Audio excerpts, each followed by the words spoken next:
Assalamualaikum warahmatullahi wabarakatuh. Selamat sore. Waalaikumsalam warahmatullahi wabarakatuh. Selamat sore. Oke, selamat sore Bapak semua, Bapak Ibu. Sebelum kita memulai HIHT kita di sore hari ini, untuk itu saya persilahkan Pak Adi dulu untuk membacakan doa. Ya, terima kasih. Untuk memulai kegiatan HIHT kita. Terima kasih Bu Nike, Bapak Ibu sekalian. Marilah kita bersama-sama konsentrasi diri mengharap ke hari nilai Robi untuk berdoa mudah-mudahan apa yang kita harapkan tercapai pada saat hari ini. Berdoa mulai.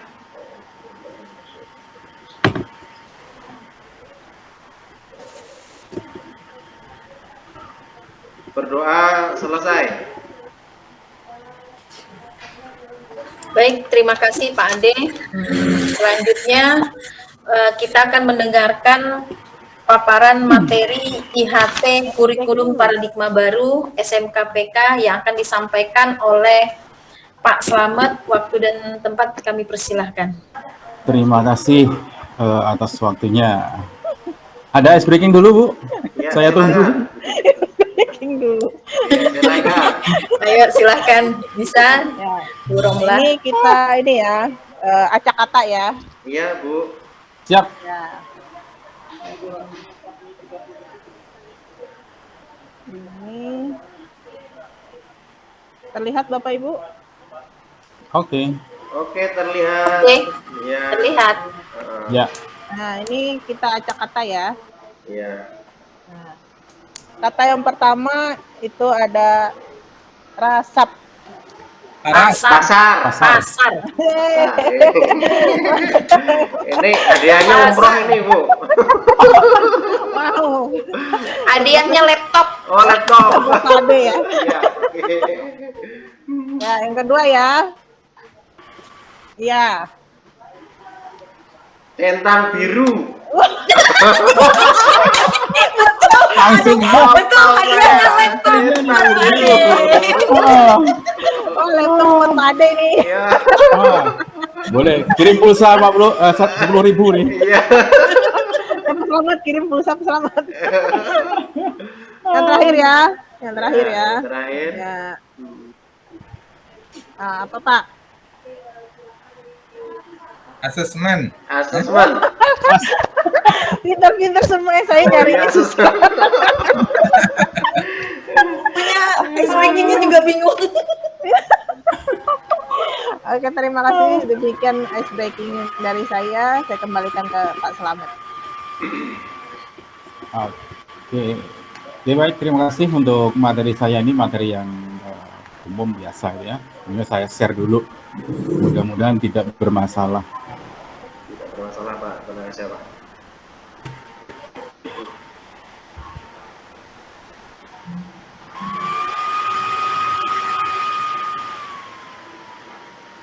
Oke, terlihat Bapak, Ibu? Terlihat Pak. Oke, baik, terima kasih. Pak, terlihat. Oke, baik. Jadi untuk materi saya adalah filosofi pendidikan Ki Hajar Dewantara.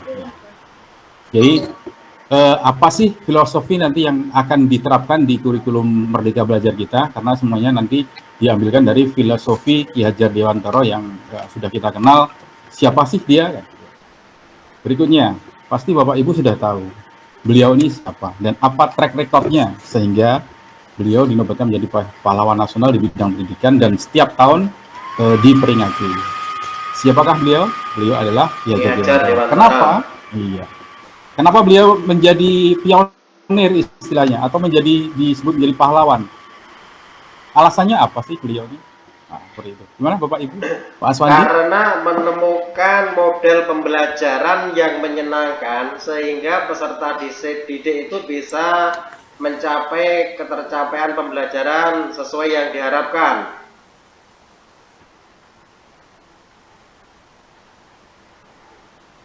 Ya, gitu Pak.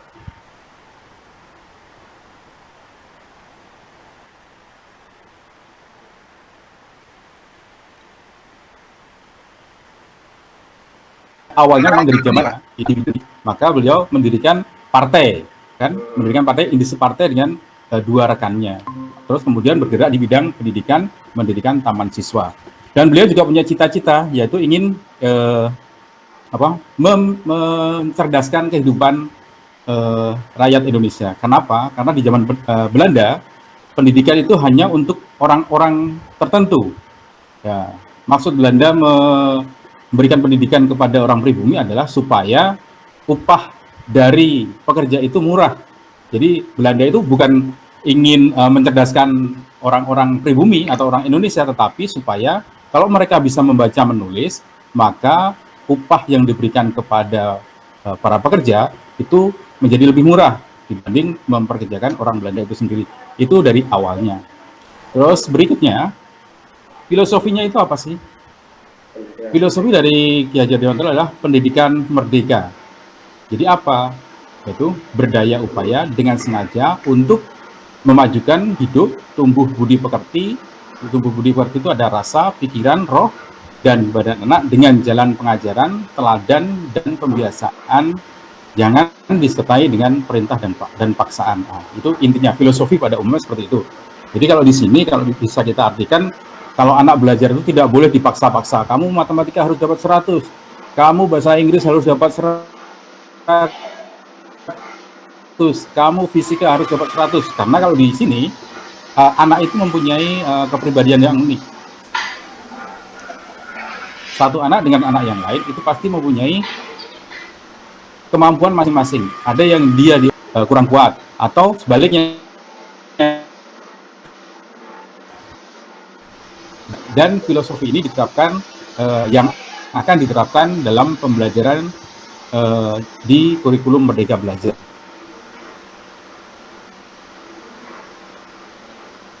Berikutnya, semuanya dari Ki Hajar Dewantara yang terkenal ada Ing ngarsa sung tulodo, ing ngarsa sung tulodo, ing madya mangunkarsa tuturi handayani. Ini karena ini Ki Hajar Dewantara ini orang Jawa, maka dia menggunakan bahasa Jawa. Nah, ada yang tahu Bapak Ibu artinya ing ngarsa sung tulodo? Bu Nika, Pak Swandi, Pak Ade, Bu Ramlah. Bu Ramlah kali kemana Bu Ramlah? Ini teman lagi Oh, minta bantuan, siap. Pak. Oke, ya. Mohon maaf ya, Jadi, Pak. Ing ngarsa sung tulodo itu artinya yang di depan itu memberikan teladan, suri teladan. Kalau kita menjadi guru tidak hanya menyuruh, tetapi memberikan contoh yang baik buat anak didiknya atau buat peserta didik. Jadi tidak hanya menyuruh, yuk kita anak-anak belajar, tetapi kita tidak mau menambah wawasan. Tetapi dengan melihat kita masih mau membaca, masih mau belajar, maka anak-anak juga akan termotivasi. Oh, rupanya Pak Guru saja yang sudah pintar masih mau membaca. Kenapa kami yang murid tidak? Nah, yang dimaksudkan adalah seperti itu. Begitu juga dengan kepala sekolah. Memberikan contoh tidak hanya belajar atau nanti anak-anak juga melihat, oh, kepala sekolahnya datang siang. Padahal kan tidak tahu kesibukan kepala sekolah apa, tetapi anak-anak hanya melihat, oh, harusnya yang di sekolah ini datangnya pagi semua. Mereka tidak mau melihat keperluannya apa sebagai pimpinan, harus dikerjakan apa. Nah, jadi sebagai pimpinan harus memberikan contoh yang baik, baik dari segi perilaku, baik dari segi wawasan. Untuk yang kedua, ing madya mangunkarsa. Nah, ing madya mangunkarsa ini berarti guru yang di tengah itu akan memberikan bimbingan, memberikan dorongan, memberikan himbauan. Madya itu kan kalau dalam bahasa Jawa dan bahasa Indonesia adalah di tengah. Yang di tengah itu memberi, jadi anak didik itu nanti akan termotivasi untuk berbuat yang terbaik. Gitu. Yang ketiga, tuturi handayani. Ini sudah sangat terkenal karena menjadi logo di dunia pendidikan. Tuturi handayani ini yang di belakang memberikan dorongan atau menyemangati. Gitu. Jadi semua stakeholder, semua perangkat di situ, jadi harus mendukung semua kegiatan dalam pembelajaran. Karena dalam bahasa Jawa juga ada kebalikannya. Kalau ing ngarsa sung tulodo, ing madya mangunkarsa, tuturi handayani, itu ada kebalikannya juga. Ing ngarsa anggerido, itu kebalikan dari ing ngarsa sung tulodo. Ing ngarsa Sung Anggra Ridho itu yang di atas itu tidak memberikan contoh yang baik, tapi dia hanya bikin kacau, bikin rusuh, bikin kisruh. Itu Engarso Sumpunodo. Sung Anggra Ridho, artinya membuat kacau. Atau kebalikannya. Yang di tengah bukannya dia memberikan bimbingan, memberikan arahan, tetapi yang di tengah itu menjadi provokator. Nah, atau Tutwuri Hanggundeli. Hanggundeli itu dalam bahasanya itu memberatkan atau nilai-nilai, tapi di situ adalah pekerjaan untuk menyebut kebudayaan yang dicita-citakan. Kebudayaan yang kita cita-citakan itu apa sih? Karena budaya sendiri kan kebudayaan itu dari asal kata budi dan daya.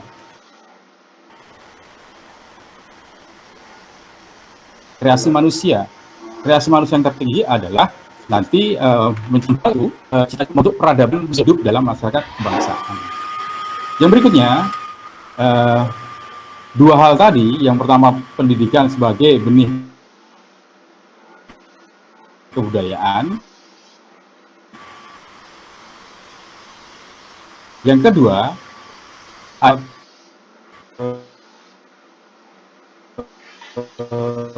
Ki Hajar Dewantara adalah perubahan. Jadi dalam hal ini perubahan itu seperti yang disampaikan video, seperti ya ada sumbernya pada masing-masing, bumi, Mars, Venus dan lain sebagainya. Masing. Demikian juga pendidikan yang kita harapkan nanti adalah sesuai dengan kemampuan kita masing-masing. Venus. Jadi kemampuan anak-anak untuk menangkap pengetahuan itu juga tidak sama, gitu. Itu untuk perubahan. Jadi yang selalu berubah, yang kekal itu adalah perubahan. Jadi kita harus terus mengikuti perubahan itu sendiri. Yang berikutnya adalah relevansi dari pemikiran Ki Hajar Dewantara. Apa sih relevansi dari pemikiran terhadap transformasi pendidikan? Yang pertama adalah filosofi perubahan. Gitu. Filosofi perubahan itu ada dibagi menjadi 3 nanti. Yang pertama ada 3 kerangka untuk filosofi perubahan. Yang pertama adalah keadaan kodrat. Keadaan kodrat ini dibagi menjadi 2. Yang pertama adalah kodrat alam. Yang kedua adalah kodrat zaman. Mungkin Bapak Ibu ada yang pernah dengar gitu. Kodrat alam itu seperti apa sih kalau terhadap pendidikan kita seperti itu? Bagaimana Bapak Ibu? Ya, mungkin pernah dengar waktu disampaikan itu. Oke, jadi kodrat alam di situ adalah karena Indonesia ini adalah negara yang sangat luas, negara yang sangat kaya raya dengan berbagai macam kultur kehidupan, maka ada kalau kodrat alam itu ada peserta didik yang hidup di daerah pegunungan, ada yang di perkotaan, ada yang di bidang pertanian, ada yang di bidang nelayan. Maka masing-masing tempat itu juga mempunyai kekhasan sendiri dalam pendidikannya. Seperti itu. Kalau di pertanian pasti akan berbeda dengan yang di pegunungan atau di pantai. Pasti dalam kegiatannya akan berbeda. Itu yang tentang kodrat alam. Kalau kodrat zaman itu adalah seperti juga kalau di Jakarta, Pontianak, Lampung, itu kalau kodrat zaman itu pasti ada perubahannya. Masing-masing zaman itu mempunyai tantangannya sendiri-sendiri. Kalau saya, Pak Ade, itu sekolahnya mungkin di tahun 90-an ya Pak Ade ya? Iya Pak, siap Pak. Nah, itu pasti dengan kondisi sekarang, itu pasti beda tantangannya. Maka itu termasuk kodrat zaman, begitu kan Iya. Pak Ade? Iya. Kalau zaman dulu, karena tidak ada WA, kalau tugas ya harus tulis tangan kan gitu. Kalau ngirim tugas harus ke sekolah. Karena kodrat zaman, maka kita kalau ngirim tugas sekarang ya tinggal lewat WA, absensi lewat WA, kan seperti itu, Bapak Sri Aswandi ya. Jadi Betul Pak. ya, jadi kodrat zaman seperti itu. Jadi setiap kegiatan pendidikan kalau sesuai dengan kodrat zaman pasti dia akan berubah menyesuaikan dengan tantangan zaman tersebut. Itu yang kedua, prinsip melakukan perubahan yang punya 3 asas yaitu trikon. Yang pertama kontinuitas, yang kedua konvergensi, yang ketiga adalah konsentris. Ya, jadi ada 3 kondisi trikon yang diberikan dalam asas perubahan tersebut. Yang berikutnya adalah budi pekerti. Kalau budi pekerti itu terdiri dari 2 kata. Budi yang mempunyai 3 aspek, yaitu cita, rasa, dan karsa. Dan pekerti, tenaga atau raga. Maka olah cipta itu menajamkan pikiran, olah rasa itu menghaluskan rasa, dan olah karsa itu memperkuat kemauan, dan olahraga itu menyehatkan. Jadi untuk mendapatkan semuanya, maka harus menyeimbangkan antara budi dan pekerti atau cipta, rasa, karsa, dan raga. Gitu. Terakhir, filosofinya adalah memandang anak itu dengan rasa hormat. Ini yang sudah disampaikan beberapa waktu kemarin, bahwa tujuan pendidikan itu adalah pada intinya adalah murid dan murid. Jadi menurut Ki Hajar Dewantara, semua yang kita lakukan di bidang pendidikan dan peserta didik itu harus berorientasi penuh kepada murid. Dengan bahasa Ki Hajar, salah satu asas dari taman siswa adalah bebas dari segala ikatan, dengan suci hati mendekati sang anak, tidak untuk meminta sesuatu hak, namun untuk menghamba pada anak. Dengan kata lain, orientasi kepada anak didik adalah hal yang paling esensi bagi para pendidik. Jadi kalau selama ini kita terhadap anak didik ini, kita yang mendikte, bukan kita mendidik, tetapi materi-materi kita yang memberikan. Tetapi kalau di sini sesuai dengan kebutuhan anak, maka ada kata menghamba kepada anak. Bukan berarti kita harus nyembah-nyembah, tetapi lebih berorientasi. Dalam arti mendalam adalah berorientasi kepada kebutuhan anak. Dan kita tidak boleh, kalau disampaikan di sini adalah tidak meminta sesuatu hak. Gitu ya. Jadi kalau kita mengajar, ya mengajar ada kebutuhan anak seperti apa. Jadi guru pendidik itu harus memenuhi, kalau di situ yang dimaksudkan dengan esensi dari pendidikan itu sendiri. Baik, cukup sekian yang materi yang saya sampaikan. Silakan Bapak Ibu bisa kita diskusikan. Kalau ada yang kurang mungkin bisa ditambah oleh Bapak Ibu semua, mana yang perlu atau perlu dikoreksi. Mungkin ada informasi yang belum tersampaikan kepada saya secara penuh. Kami persilakan. Baik, Bapak Ibu, setelah kita dengarkan pemaparan dari Pak Slamet, apa yang perlu kita diskusikan? Apa Bapak Ibu sudah merasa cukup? Sudah cukup jelas Bu Nike, paparannya pas, mantap pokoknya untuk Pak Slamet. Pada intinya filosofi pendidikan Ki Hajar Dewantara ini pendidikan yang memerdekakan, memerdekakan siswa, memerdekakan siswa untuk memilih bakat dan minatnya. Ya, bakat dan minat. Sip, cocok Bu Nike. Pendidikan merdeka, memerdekakan anak dalam arti ya Pak. Ada tambahan mungkin dari Pak Aswandi? Pak Aswandi atau Bu Ramla? Atau Bu Ramla? Ya sebenarnya Pak, dari konsepnya Ki Hajar Dewantara itu bagus sekali Pak. Kayaknya itu kalau diterapkan sangat bagus sekali. Tapi pada prakteknya Pak itu sangat sulit Pak. Jadi kita sebagai guru itu kadang-kadang menghadapi karakter-karakter anak yang berbeda, mungkin karena tadi dari budaya, dari tempat-tempat yang berbeda juga gitu ya. Kemudian kumpul jadi satu, kita kemudian dengan metode pengajaran yang sama, sehingga kadang-kadang pengajaran kita atau bahan ajar yang kita buat itu dari satu sisi anak itu bisa, satunya tidak bisa diterapkan gitu. Ya, yang kesulitannya itu kan ketika anak-anak itu orientasinya sekolah itu hanya sebagai pengakuan aja. Maksudnya gini, anak-anak itu sekolah ya hanya ingin disebut sebagai pelajar gitu. Orientasi untuk mencari ilmunya tidak ini, karena kadang-kadang Saya pernah gini Pak, pernah ketemu orang tua yang laporan kaget gitu ya Pak ya, pada waka kesiswaan, karena anaknya itu orang tuanya itu dikirimi surat bahwa anaknya nggak pernah masuk, sedangkan anak itu setiap hari diantar di depan gerbang gitu loh. Jadi kan seperti itu kan agak kaget gitu. Saya sendiri Pak yang nganter anak itu ke depan gerbang sekolah, kok tiba-tiba saya dapat surat anak saya ini sering nggak masuk gitu loh. Nah, pertanyaan saya bagaimana menghadapi karakter yang beragam itu Pak, solusinya? Ini saya bisa nanggepin Pak Aswandi. Silakan. Intinya Silakan, tuh silakan. itu sama seperti maling Pak. Maling itu pasti pintar daripada polisi. Gimana, ya kan? Iya, benar. Itu sudah Pak. Itu memang kita kalau kita pikir memang ada anaknya segitu. Saya pernah juga mengalami anak murid itu udah diantar, udah sampai duduk bakalan Pak, udah dapat sampai kelas itu.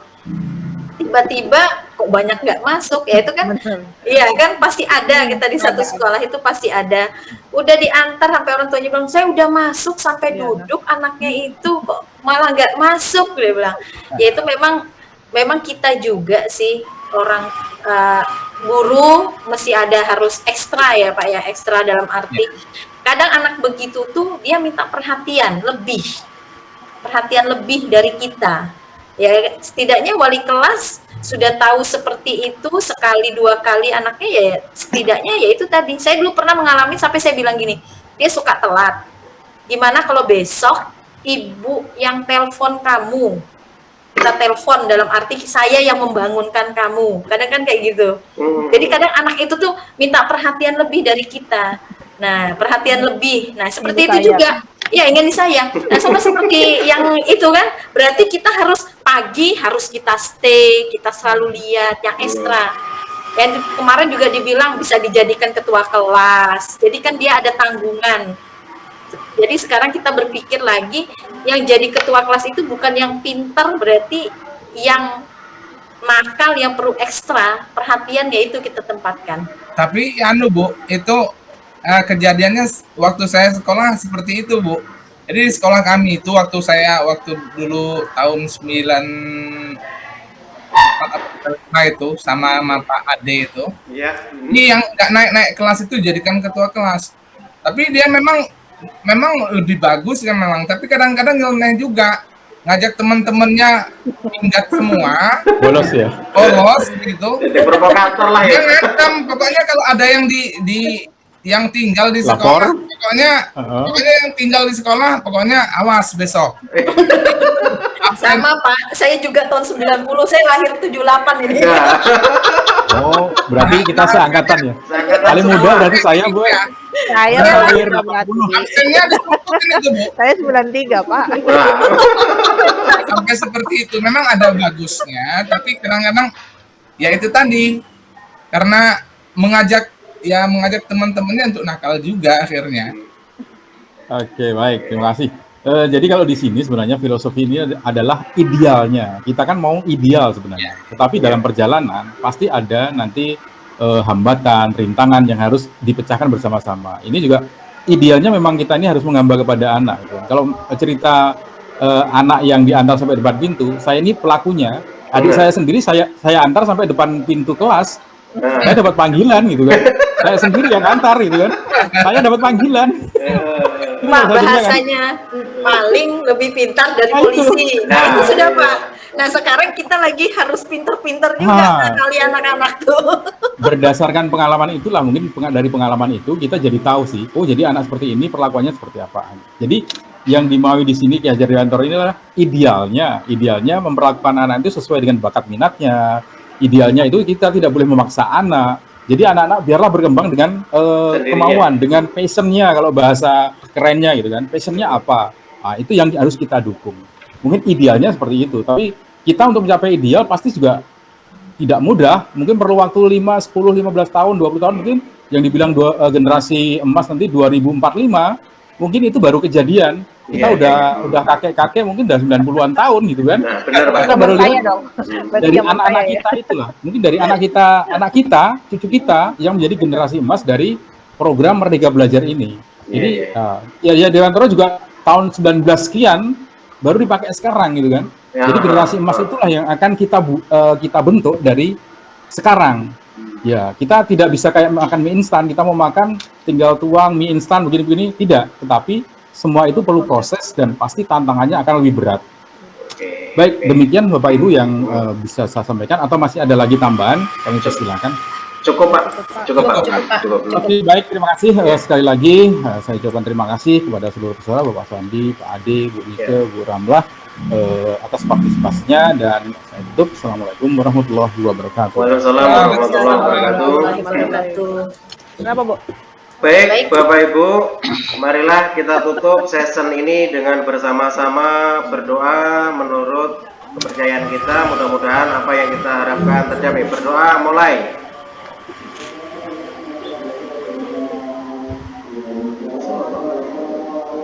Berdoa selesai, waktu saya kembalikan kepada Bu Nike.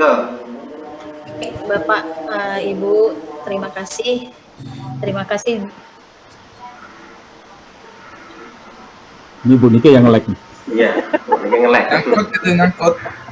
Nyangkut sinyal atau Sinyal saya sepertinya Pak nih. iya. Oke, terima kasih dengan mengucapkan Alhamdulillahirrahmanirrahim. IHT sore ini kita tutup dengan ucapan wassalamualaikum warahmatullahi wabarakatuh. Waalaikumsalam warahmatullahi wabarakatuh.